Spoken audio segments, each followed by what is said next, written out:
Bonjour à tous, bienvenue dans mon labo de SVT, le laboratoire de connaissances en sciences de la vie et de la Terre. Dans cette vidéo, j'ai une petite envie de vacances. Hawaï, l'île de la Réunion. Bon, d'accord. Nous allons parler d'une roche caractéristique de ces endroits paradisiaques, le basalte, d'un point de vue macroscopique et d'un point de vue microscopique. Vous voulez tout connaître sur le basalte? Alors, suivez-moi.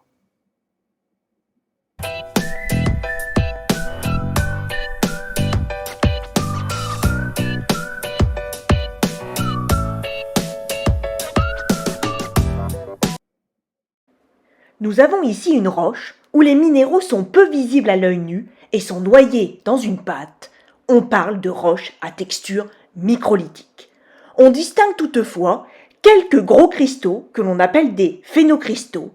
Ici, ils sont blancs et correspondent à du feldspath plagioclase. Nous sommes en présence d'un basalte, roche magmatique volcanique qui provient d'un magma qui s'est solidifié en partie en surface. Il s'agit d'une roche caractéristique de la croûte océanique de surface. Nous avons également du basalte, toujours à texture microlithique, qui présente des phénocristaux, qui cette fois-ci ne sont pas blancs, mais verts, et plus particulièrement vert olive, correspondant à des phénocristaux d'olivine. On parle alors de basalte à olivine. Après l'observation à l'œil nu du basalte à phénocristaux de feldspath plagioclase et de celui à phénocristaux d'olivine, le plus caractéristique, passons maintenant à l'étude au microscope polarisant du basalte à olivine en lumière polarisée non analysée et en lumière polarisée analysée. Je tiens à préciser que cette lame provient d'un basalte particulièrement oxydé, on le remarque avec les taches noires et les zones de couleur rouille.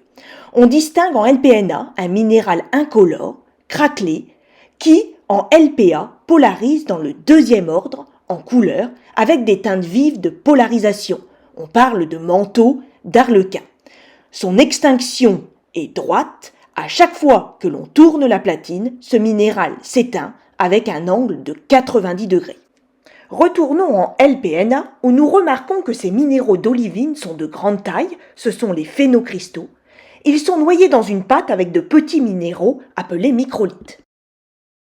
Les premiers sont incolores en LPNA, avec des clivages, fissures parallèles et perpendiculaires à l'allongement.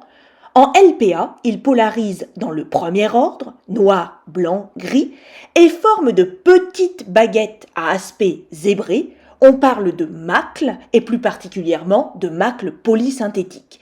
Il s'agit du feldspath plagioclase. Les seconds sont faiblement colorés en LPNA, grisonnants avec des clivages, attention à ne pas confondre avec la rouille bien orange. Ils polarisent en LPA dans le deuxième ordre en couleur avec des teintes vives de polarisation et ils possèdent une extinction oblique, ils s'éteignent avec un angle de 45 degrés lorsque l'on tourne la platine. Il s'agit du pyroxène. J'espère que le basalte n'a plus de secret pour vous et que vous avez apprécié ce petit voyage géologique avec moi. Si tel est le cas, suivez-moi sur les différents réseaux sociaux YouTube, Instagram, Facebook et Twitter. N'hésitez pas à vous abonner et à liker et à poser vos questions en commentaire.